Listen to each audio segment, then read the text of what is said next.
Hello, everyone, and welcome back once more to the Movie Theater Lobby. I am Brandon. And I'm Leia. And Leia. Yeah. It's our first scary episode of this scary season. Of our scary season. Yeah. So we're starting it off kind of with a banger. Yeah, we are. It really is hard to top The Thing. It is. In my opinion. Yeah. By the way, we're doing the movie The Thing. Yeah. That's, just came right out and said it. No surprise. Well, of course, I mean, you see it in the title anyway. Yeah. But regardless. We like to pretend it's like a surprise. Mm-hmm. So it's hard to top The Thing, but we're going to start from there and just slide down the Halloween hill. It's a fun hill. It is. Since I don't have any shenanigans that I'm up to this week, we'll just jump right into it. Yeah? Sounds good. No shenanigans? No shenanigans?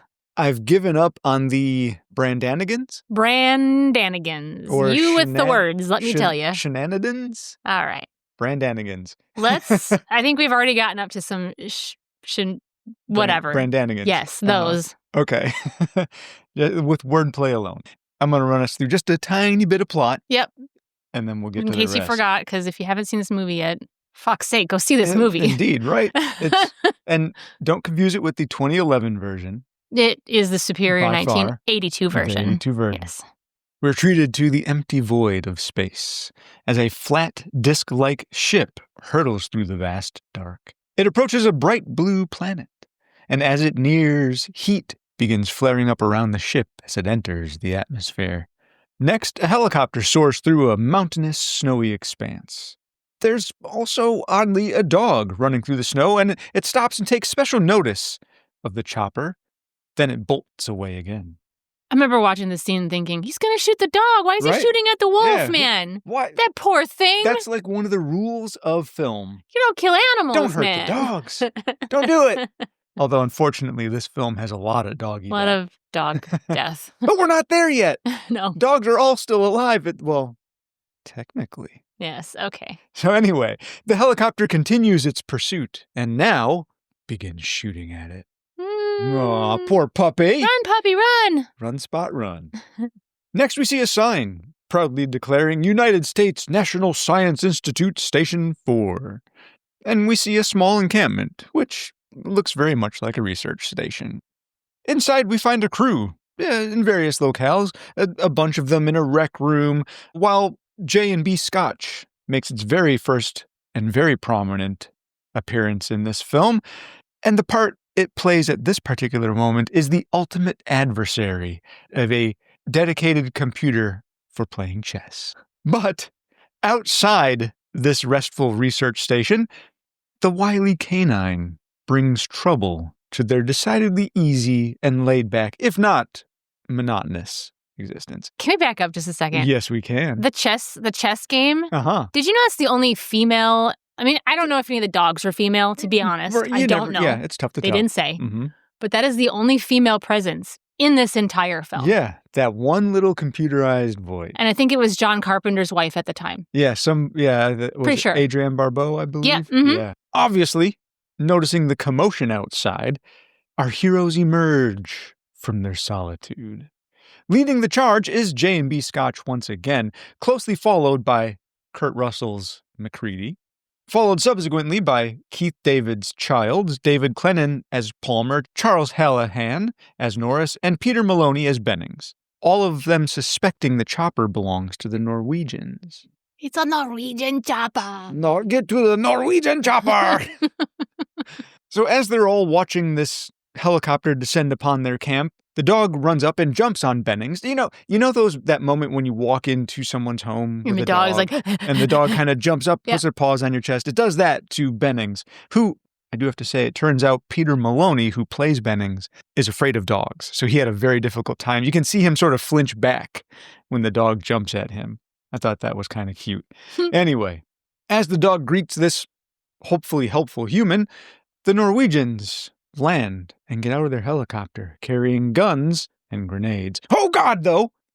One of the two instantly fumbles the grenade and drops it just outside the chopper. And his first instinct is to shovel snow on top of it. And why not? Cool it off. Cool it off really fast, I guess? Yeah. Freeze it instantly? Yeah, that's not how that went. Why would you not just run? I don't know. He wasn't the scientist of the group. Certainly not. Probably not the mechanic either. Nor the soldier. Yeah. I don't know what his job was, but it was certainly not anything to do with weapons. It was, hopefully it was science. Nothing to do with common sense or preserving his own life. Because he explodes. He's probably the CEO. That's probably exactly right.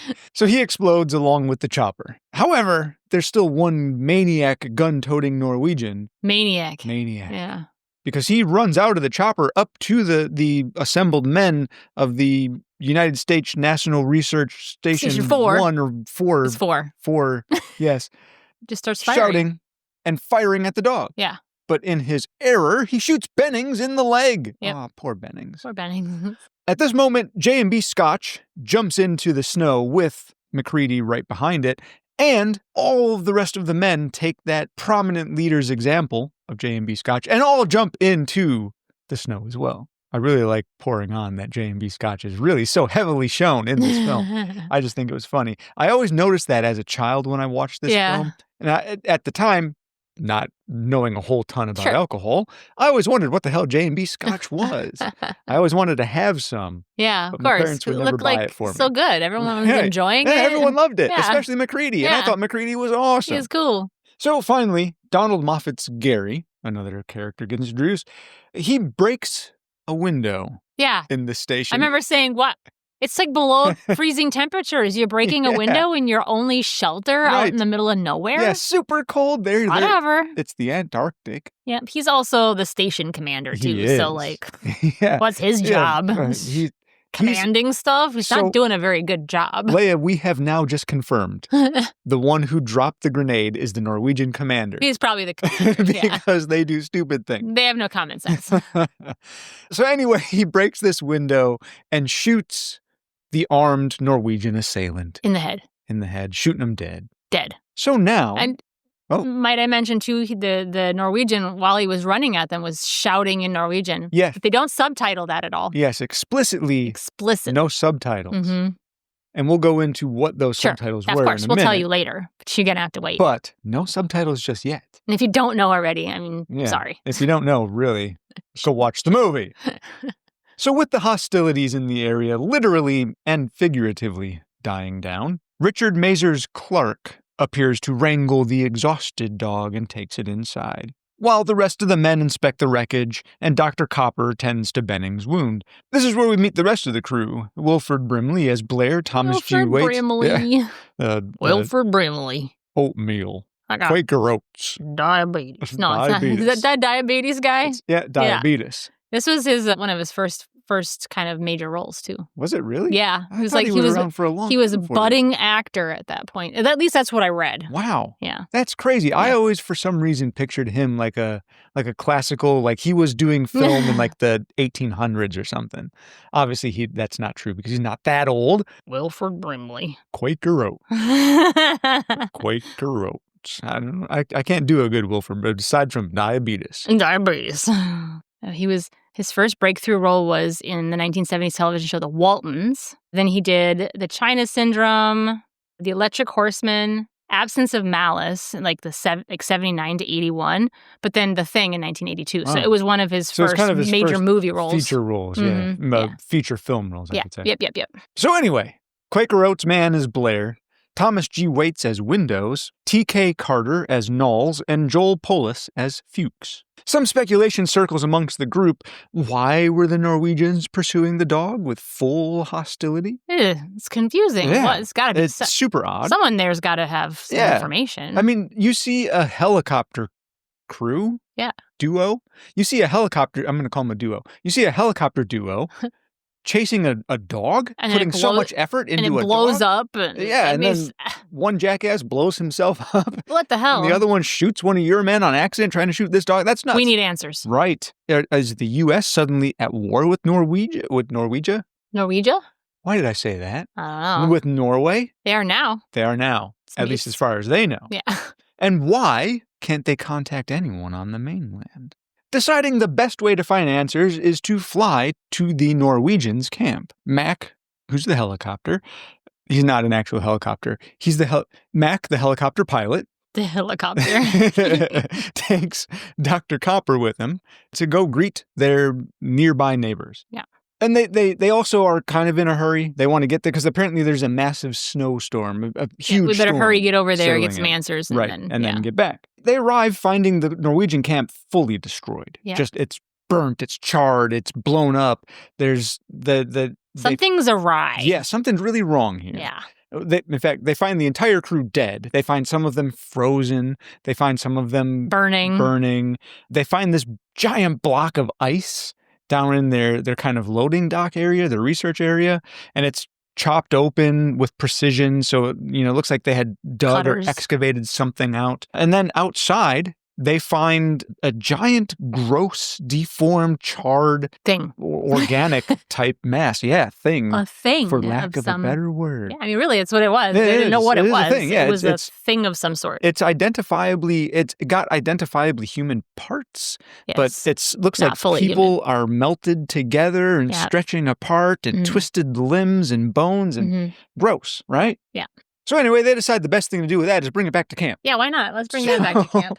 So they load this thing up into their helicopter. Let this be a lesson. And they fly on find a back. thing. Yeah, take it with you. Don't bring it with you. Or, this is a lesson. Or do if you're the thing. Well, okay. No, okay. So with this deformed mass back at the camp, all the men kind of stand disgustedly around it while they all kind of observe and try to figure out what the fuck it is. You know what the problem was? They didn't have a woman. That's true. That would have been the voice of reason. A woman would have stopped a lot of things from happening. She'd be like, you guys think this is smart? Yeah. She probably would have said, hey, don't break the window in your station. Don't bring this crazy, weird-ass mass back to Let's here. Let's burn that, shall we? Although, possibly, the dog probably still would have found its way into the kennel. It would have, probably, yes.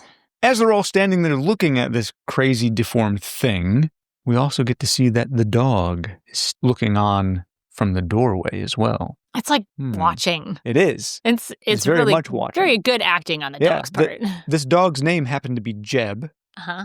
And he also wolf dog. is a phenomenal actor. Yes. So way to go, Jeb. Yeah. This is coming at a time when there's a new movie coming out about a dog. Yeah, Good Boy. And I actually was thinking about that. I was like, wow, Jeb. Yeah. What a good dog. Uh-huh. What a nice actor. Yeah, he did really well. Yeah. Hand that dog an award. Yeah. The crew, aside from Blair and a few assistants who perform an investigative autopsy on the big twisted mass, all the rest of them go back to relaxing.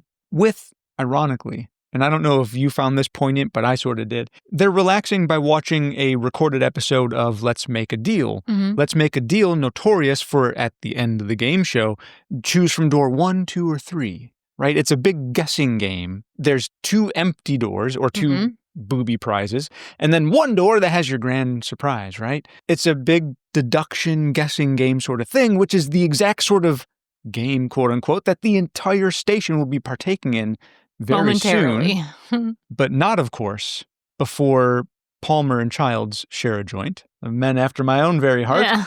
Before we get out of this plot entirely, the very next scene, let's just stop to think and ponder and marvel at the greatness of that kennel scene where the dog starts twisting and transforming, finding out that this dog is the thing the whole time. Come on. As a kid, that was the most terrifying thing I'd ever seen in my entire life. Absolutely. I remember burying my face, not wanting to watch it, telling my mom, is it over yet? I had nightmares about that.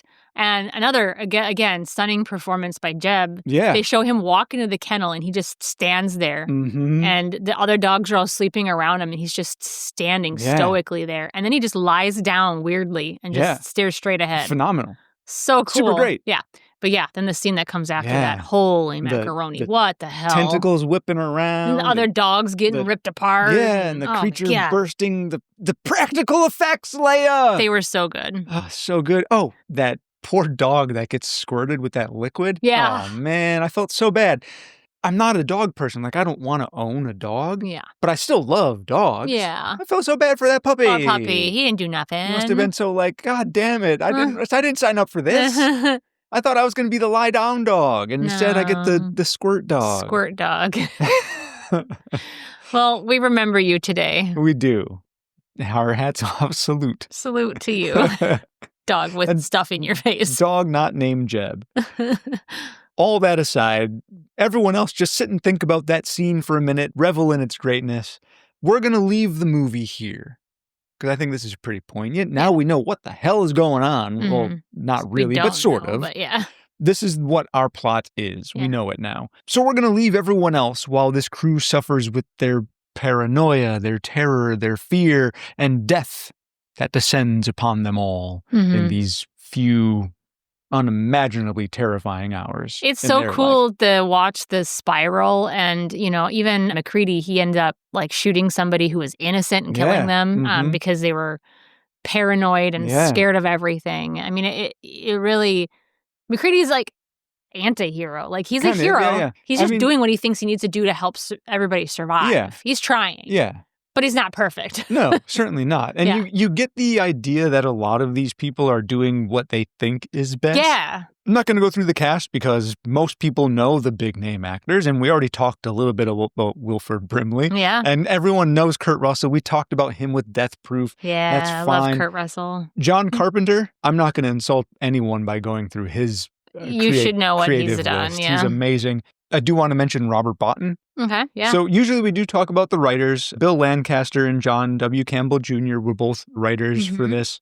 Robert Bottin, however, 22 years old at the time, he was the head of special effects. He put so much effort into this film, the stress he put himself under. He was a man who was terrorized by his own devotion. Yeah, I read that he was only 21. Oh, really? Yeah. Okay. But he so early 20s. Yeah, let's say very that. early 20s. I mean, he was hospitalized for exhaustion, double pneumonia, and he had a bleeding ulcer, all because of all the work. I believe it. On top of that, though, he himself said that he would hoard the work just because he wanted to be directly involved in like everything that went on.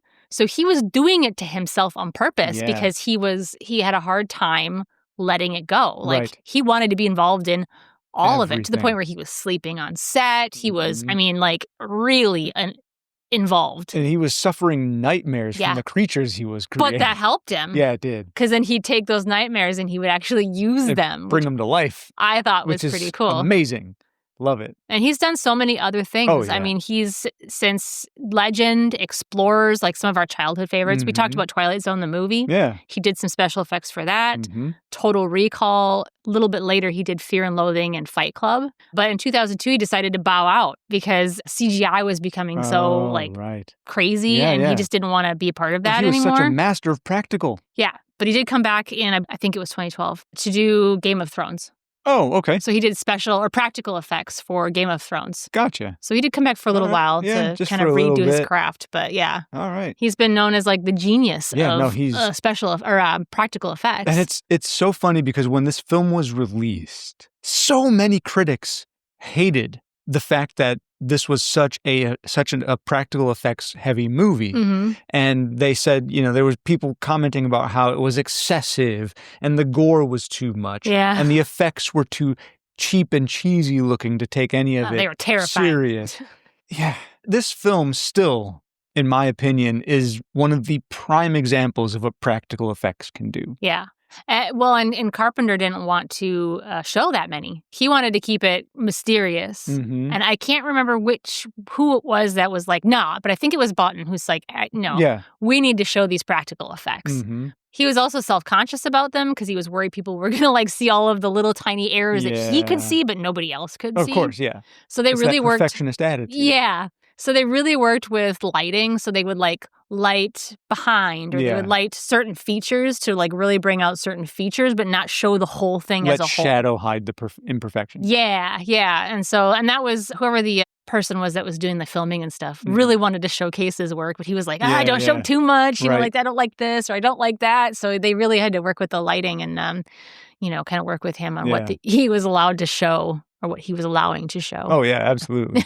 Man, I still to this day absolutely love the practical effects. Yeah. And yeah, okay, some of them can look cheesy. That's just the manner of special, like, practical effects. It's an alien, though. Maybe it does look like that. Who knows, man? Maybe they look like that. So good. I just love it so much. Moving on, let's talk a little bit about the acclaim. So let's kind of run through that section. We already kind of did mention how critics didn't particularly care for the effects. In fact, there was even an anecdote that in the cast and crew viewing of the film, most of the cast and crew walked out really disappointed because of how heavy effect this film was. And a lot of them really did not like that aspect. The practical of it. effects? Yeah. Oh, really? Yeah. Huh. Yeah, they thought it was taking away from the drama and the tension of the film. Well, I think it added to it. I fully disagree. Yeah. I love it. Absolutely love it. But you got to remember, back in the 80s, a creature feature was, a man in a suit. a man in a suit. Mhm. Yeah. I mean, That was like Carpenter did not want that. Yes. Carpenter did not want man in the suit. He's over that whole thing. Mhm. In fact, the film this was,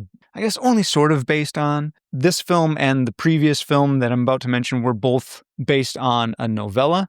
But the film that came before this, called Thing from Another World, that was just a man in a suit. Yeah, that was more loosely based on the novella too. extremely Yeah, loosely. which was what they wanted to go back to. Foster and Thurman, who were the producers, they wanted to go back to The original concept. Yeah, what the novella was really about, and Yeah. not this loosely based one. Yeah. So while they are both from that novella, one of them, The Thing, the 1981 or 82 one, so much more similar to that novella. Yeah, that novella called Who Goes There by John W. Campbell, who we Mhm. mentioned before. He wrote in 1938.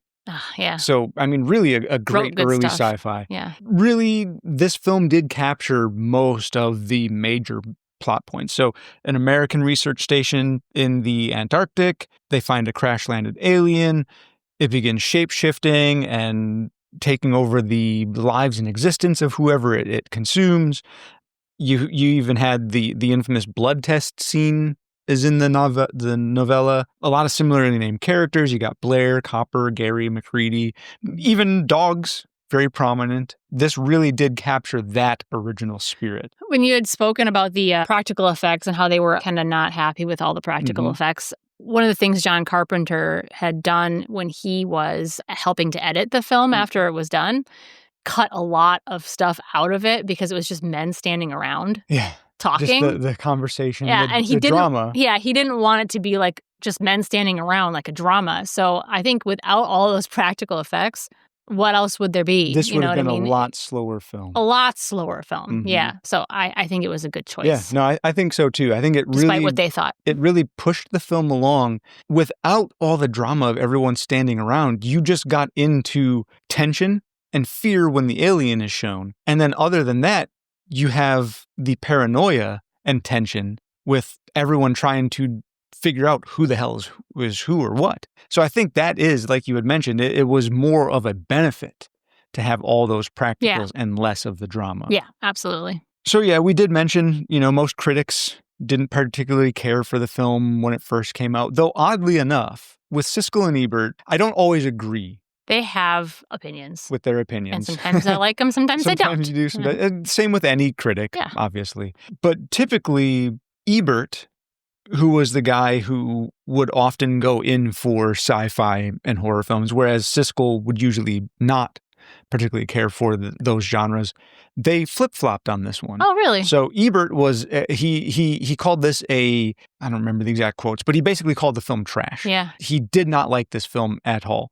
However, Siskel said that he really appreciated the paranoia, the tone of the film, the atmosphere of the film. It was a good build, honestly. And when we first started watching the movie, I was like, it's a real slow burn. But like once it starts burning, it's just like, what's going to happen next? Who is it? Yeah. What's going on? Like, ah! Oh, it definitely is a slow burn, but almost directly after that kennel scene, it just goes. Yeah, it just skyrockets. And the crazy thing is that kennel scene happens only like 30 minutes into the film. Right. 20 or 30 minutes in. After that, it's just a nonstop paranoia fest. Yeah. No, I thought the pacing was, like we had mentioned just before, pacing was done so well. Yeah. If it had gone any longer, it'd have been like, all right, I'm done. But if any shorter, and it would have been like, oh, what is going on? Like, we're just going to jump right into it. Okay. Get right into it. No questions asked. So, of course, we do have to mention the budget. Yeah. $15 million budget, right?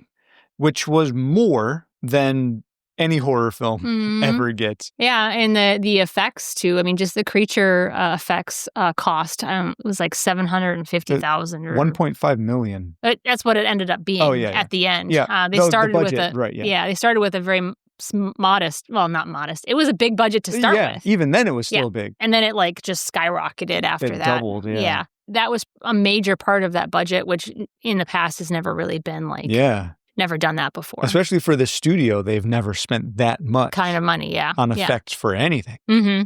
But how much did it make after all? Did you look at that? Yeah. In total, it ended up making about $19.6 million. So, and that's before all the subsequent releases. So subsequent releases, it's made a lot more than that, subsequent theatrical reruns and DVD sales and all that stuff. One of those films where it bombed review-wise. It didn't necessarily fail theatrically. No. It just didn't do great. It wasn't a box office failure, but it wasn't a box office hit. Well, and you got to think... It was kind of right there in that sweet spot where it's going to make enough money, but not do like twice the amount, So it came out on the exact same day as Blade Runner. Yeah. Which sucks. Bummer. But Blade Runner also didn't do very good. Yeah, that's true. It just so happened that when you look at that summer, there were also things like E.T., which was sweeping up everybody's money. Yeah. I remember seeing E.T. in the theater. Yeah. So you also had like Tron. Yeah. Star Trek, The Wrath of Khan. Mm-hmm. I mean... This was also in the same era, maybe not the same year, but the same era as the Alien movies were coming out. Alien in the the late 70s. Yeah, Aliens were really big in this kind of time frame. Mm-hmm. That was part of the marketing issue, though, is that they weren't at first kind of marketing it as an alien film. People weren't sure what it was even about. Yeah. I think I wrote down, the tagline originally was, "Man is the warmest place to hide." Right. Which I love. Which is a great tagline. I love that tagline. But it doesn't tell you anything. It doesn't tell you anything. But realistically, it does. Yeah. You just have to know the plot first. You just have to know the plot first. So the guy who wrote the Alien tagline, "In space, no one can hear you scream," ended up revamping the tagline to be "the ultimate in alien terror," to capitalize on the alien audience. Mm-hmm. Yeah, which maybe helped a little, but obviously, like I said, it wasn't a huge hit, but it wasn't terrible either. Well, and even the poster. If you look at the poster, it's very simplistic. It's a human form in a, winter outfit, heavy parka, you can see the station, all that I stuff. think, in the background or something. And it just this glowing light beam coming out of its face. Yeah. John Carpenter hated it. He absolutely hated it because you mentioned earlier, Leia, he didn't want man in a suit. Yeah. Right? That's what the poster is. It's a man in a suit. Well, he hated it. The funny thing is, though, it is a man in a suit. Technically. It's like an alien in a meat suit. It's an alien in a man suit. Yeah. It's an egger suit. It's an egger suit. Sugar water. Here's some sugar water. But he hated it, though he was presented with the design, and it was sort of like one of those situations where the studio said, take it or fucking leave it. Yeah. You get this poster or you get nothing. Yeah. But Carpenter had gone on record as saying, they might as well just put a bloody dagger in the man's hand because he felt that this was giving the idea, he felt that this poster was giving the audience the idea that it was a slasher, not an alien. I do know he had some other ideas, but there wasn't budget or money enough for him to do it. Speaking of budget, just to give it a better idea, too, of like where all this money was going, it was mostly shooting locations and like practical effects. Each of the actors were only paid about $50,000, except Russell. Russell was paid $400,000. Uh-huh. Yes, because he was a more established actor at that point, yes. Funny thing is, the studio didn't want him. No, they didn't. Because he was considered too young and pretty. Yeah. And not established enough to carry a movie. But he also was helping Carpenter with the movie to begin with. Mm-hmm. He was helping him with the story and all that kind of stuff. He was very involved. Carpenter actually recommended Russell after so many other actors were considered and turned down. People like Nick Nolte, Jeff Bridges, Tom Berenger, Christopher Walken, Roy Scheider from Jaws, Chris Christopherson, Harrison Ford, Clint Eastwood were all considered for the role of MacReady. Yeah. And they all either turned it down or had scheduling conflicts or whatever. Yep. So Carpenter said, hey, I just worked with Kurt Russell on Escape from New York. Bring that guy over. Oh, come on. Too pretty. Whatever. Right, yeah. He did great. And he spent a whole year growing his hair out, so he looked the part, too. It took him a long time to get that beard and the hair going. Yes. Kurt Russell, you mentioned he was involved pretty heavily with John Carpenter. Yeah. They actually made a backstory for MacReady. I was going to write it down, but I didn't write it down. Yeah, they came up with the idea that he was a Vietnam War veteran who was a pilot, had at some point encountered some really traumatic incident there. They didn't go that far to detail that, and that led to his PTSD, the fact that he drinks a lot. Yeah. On Anger screen, issues. Got anger issues. Yeah, poor computer stood no chance. Right. J&B and Scotch and rocks all over And that computers thing. don't mix. No, They don't certainly mix. not. And then there's even one point where the paranoia is getting really heightened. Childs says to McCready, "You got to sleep sometime, Mac." And he fires back saying, "I'm a real light sleeper, Child." Kind of inferring that he's got insomnia. He doesn't sleep very well because of whatever trauma he encountered in the war. Oh, he nailed that part. Good no, choice. I thought so too. Can we talk about the shadow figure and like the some of the thoughts people had about who got it first? Yeah, so we're gonna say, okay, all spoilers gone now. I mean, come on. All spoilers off. Let's kind of talk about the fates of the crew. Yes. If you consider that shadow scene, John Carpenter explicitly wanted that shadow to not be identifiable. So he used an effects man or stuntman or somebody. His name is Dick Warlock. He's a stunt coordinator. It was actually supposed to be the guy. Right, yeah, it was supposed to be the one that's, But they said he was too recognizable by his shadow. Yeah, his silhouette was too prominent. So they just used this stunt coordinator instead. At the time, however, you can sort of in your head rule out a few people of who the shadow may have been. Obviously, McCready and Copper were off at the Norwegians at that point, so it couldn't have been either of them. Knowles was in the kitchen for sure. We just saw that in the scene just before. But you had Bennings and Clark and Childs, Windows, Palmer, Norris, Gary, Blair, and Fuchs all kind of open to whoever it could be. Yeah.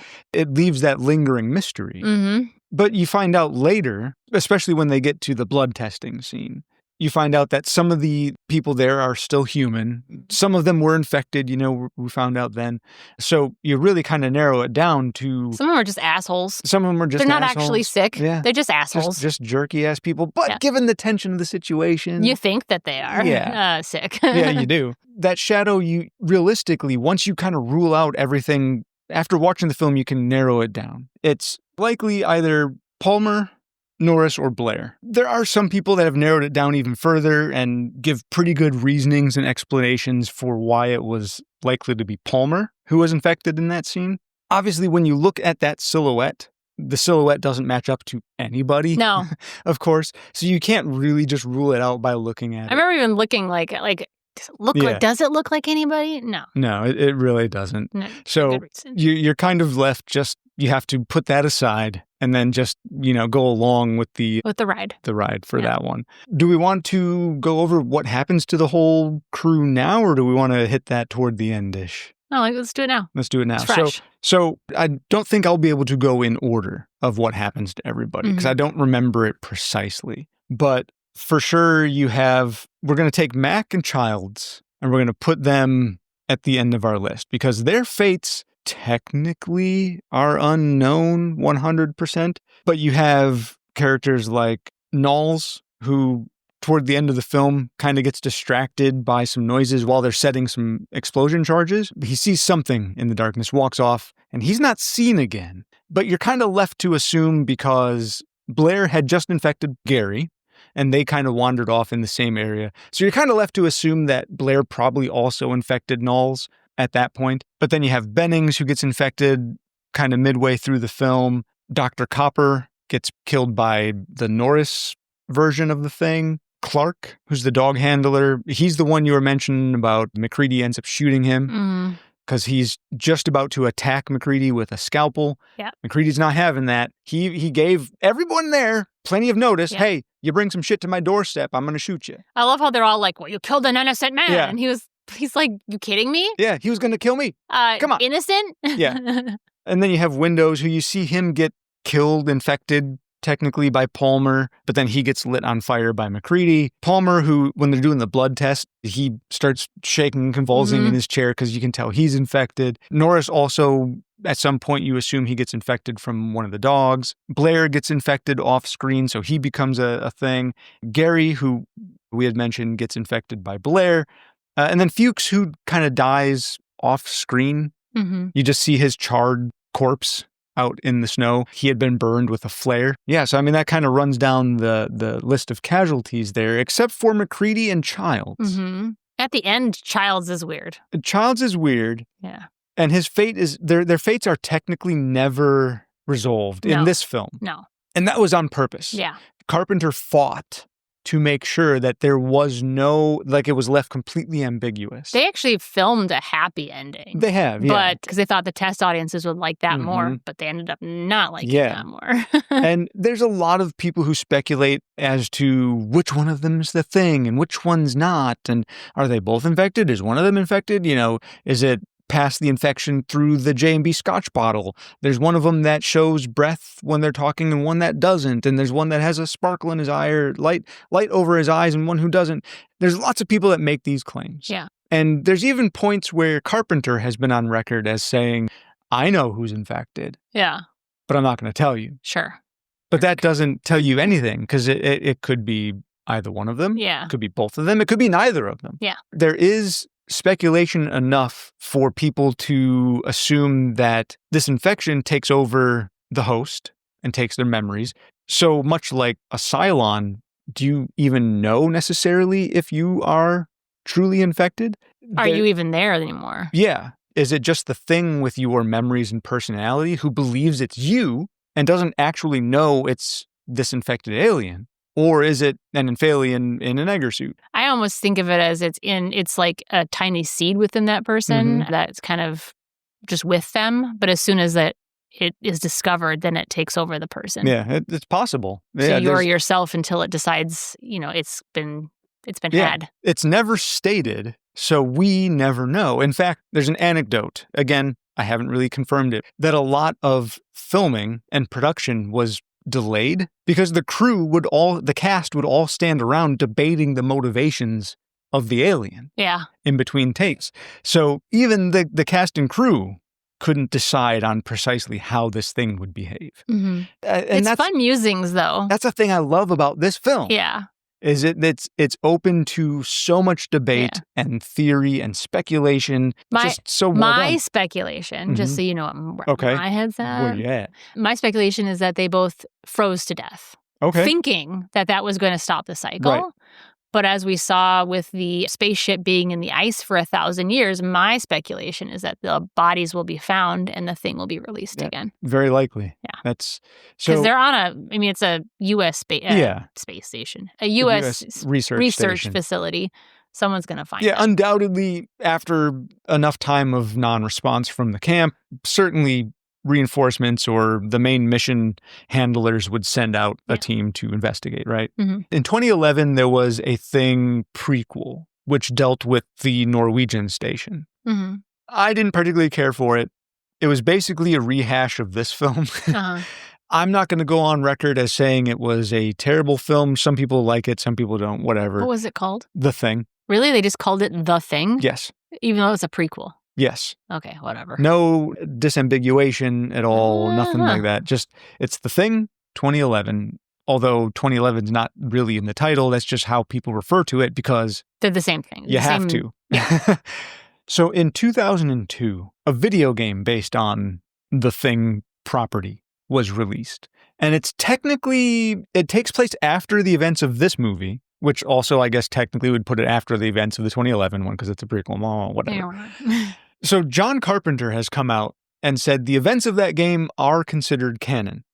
Now, some people take that statement loosely, and some people really cling to it. But however, that game does actually reveal the fates of Childs and MacReady. Let's hear it. There's an audio log that you find in the game that describes Childs having died of exposure and pneumonia. And you don't find MacReady through the game until the very end, when MacReady shows up to help the protagonist of this video game fight the giant monster, Thing monster, that it, of course, inevitably encounters because it's a video game. And what's a video game without an end boss? Right.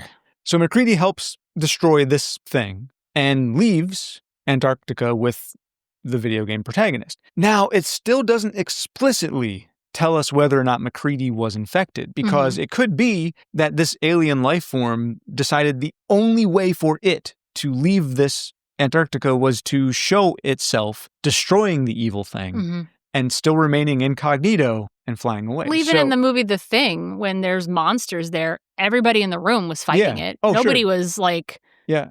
trying to help it Right. or save it. Exactly. So it's probably the best way to blend in is Mhm. to turn on your own. Yeah, again, like Cylons in Battlestar Galactica, Same. you may be a Cylon and just not know. You full-heartedly believe you're human, Mhm. which may be still the case if MacReady is infected Yeah. in the video game. It either knows and is playing it close to his chest to get out of there, Mhm. or it has no idea Yeah. that it's an alien. Still no answers. Still no answers. You got technically. half the answer. Right. So we know Childs, according to John Carpenter, claiming that the video game is canon, Childs was human at the end. MacReady, Wait, do we Question know mark. for sure he was human? according to the audio log found in the video game, he died of exposure and pneumonia. But he could have still been an alien. An alien wouldn't have died from exposure and pneumonia. Really? Yes, because Oh. the alien would have just been frozen. Like, we've seen the instances of that being frozen. And then, in fact, even in the film, MacReady states that we can't let the creature freeze because it'll just hibernate again. Okay. And in fact, that's what happened with the Norwegian base. They found the frozen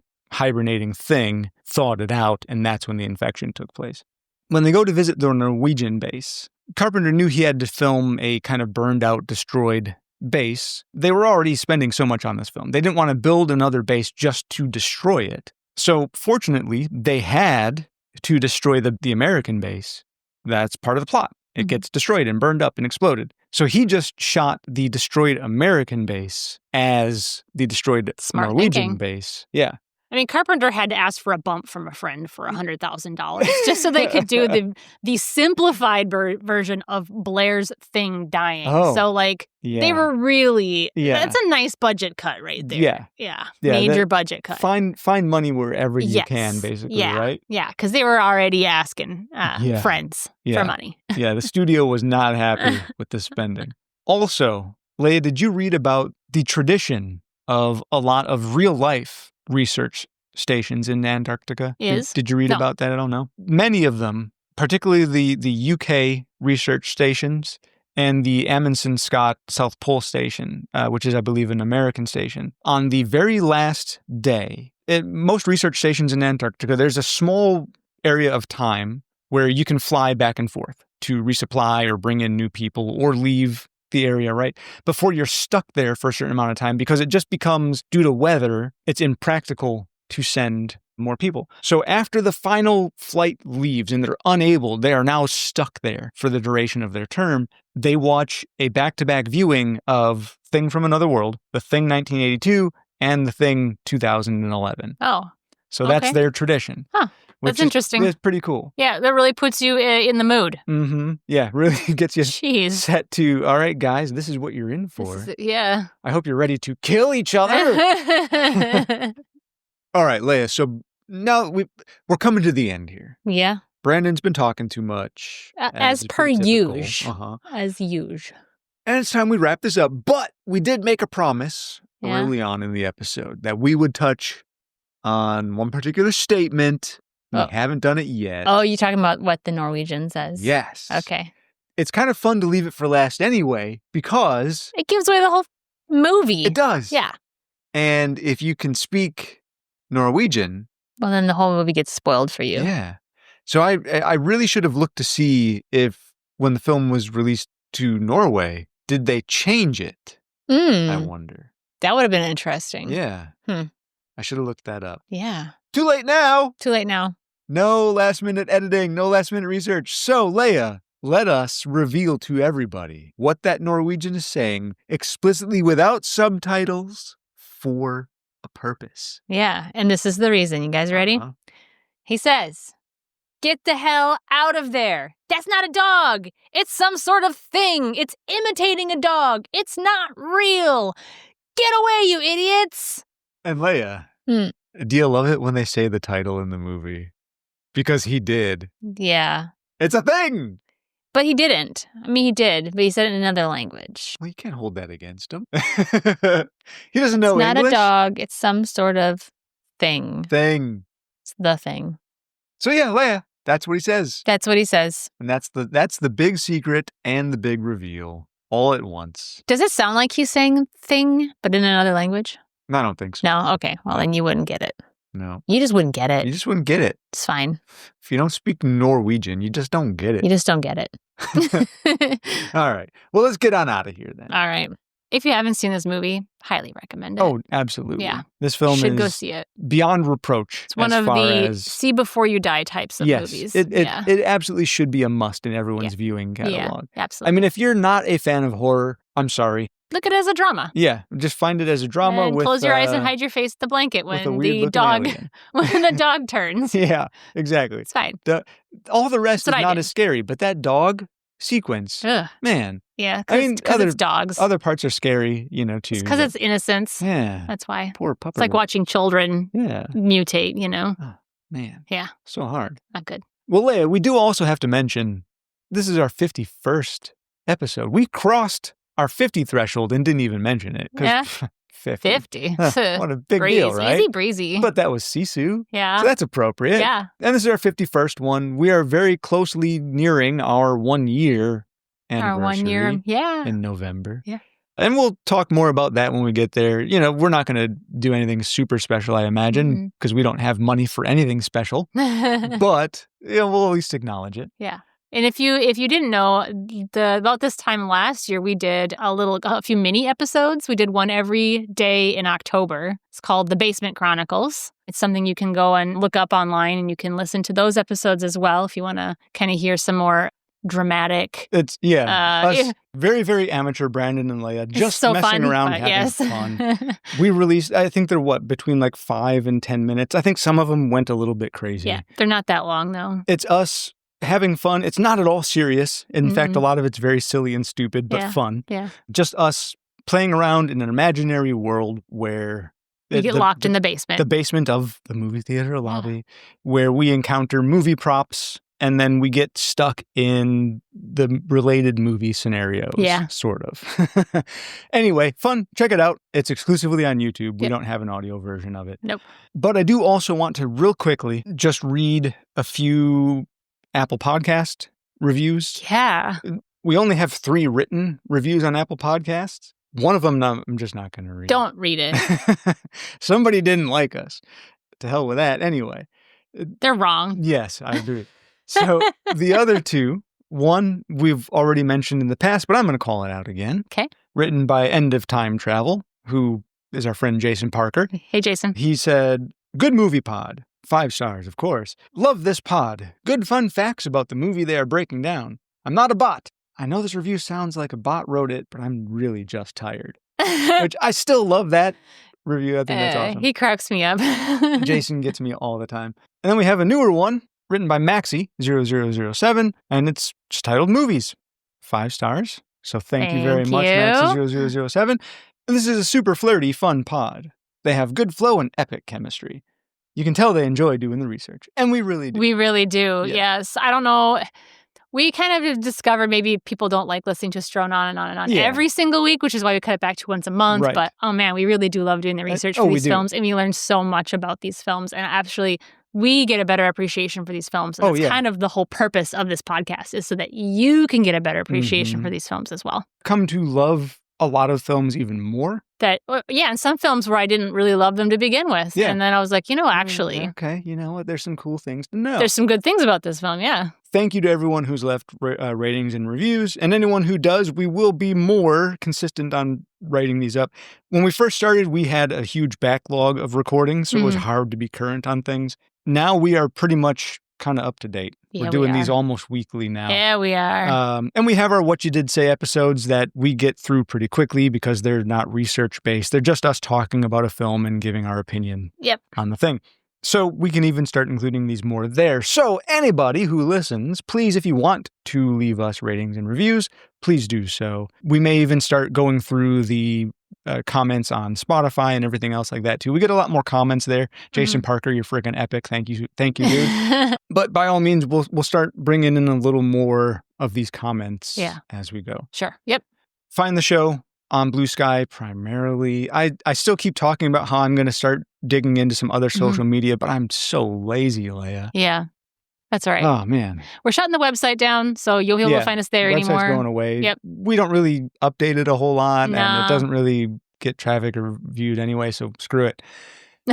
However, I do also have to mention, Leia, we just started a brand new podcast. We did. And it's called Dark Pages Unbound. Yeah. We are not trained or experienced writers. We are not trained or experienced voice actors. No. It's really fun for us to start stretching those legs. Yeah. When we did the Basement Chronicles, we got a taste for it. And we're like, that was kind of the seed that was planted way back a year ago.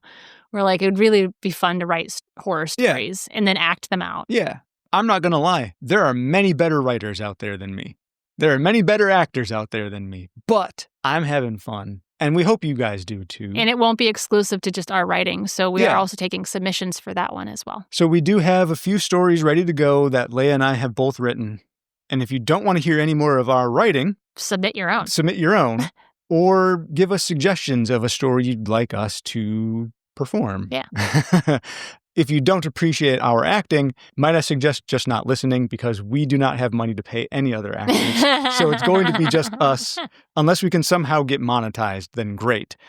And we also do want to eventually be able to pay people for their stories. Unfortunately, at this time, if you're sending us stories, please send us stories that you don't mind not being financially compensated for. But we will call you out for it. We will promote you however you want. Yes. Any and all links or mentions or whatever the case may be. And we got you. We got you, fam. All rights to your stories are yours. We don't ask for exclusivity or anything like that. No. If you got a story you want us to hear or read out loud or whatever, send them in to us at darkpagesunbound@gmail.com. All right. Anyway, Leia talked way too much. Yeah. Right? You usually do, though. That's pretty typical. Stop. Pretty typical. People don't like that. Yeah. You're not a talking person in real life. Oh, I'm incredibly introverted. Yeah. I don't talk as much as I can. This is your element. Oh, boy. All right. Thank you, Leia. You're welcome. Thank you. Being with me here today. Thank you, everyone, for listening. And we will see you next week for another horror film. In fact, next week, Leia, we are going to be talking about, it's a What You Did Say style episode, Toxic Avenger, the original, Toxic Avenger 2025. Pretty excited about that. I think that's going to be a fun one. I remember when I first met you, Toxic Avenger, I love Toxic Avenger. Forever I've loved Toxic. You always talked about that one. Anytime we talked about horror movies. I used to have Toxic Avenger action figures when I was young. Not surprising. Anyway, let's get out of here. See y'all next week on The Movie Theater Lobby. Bye. Bye.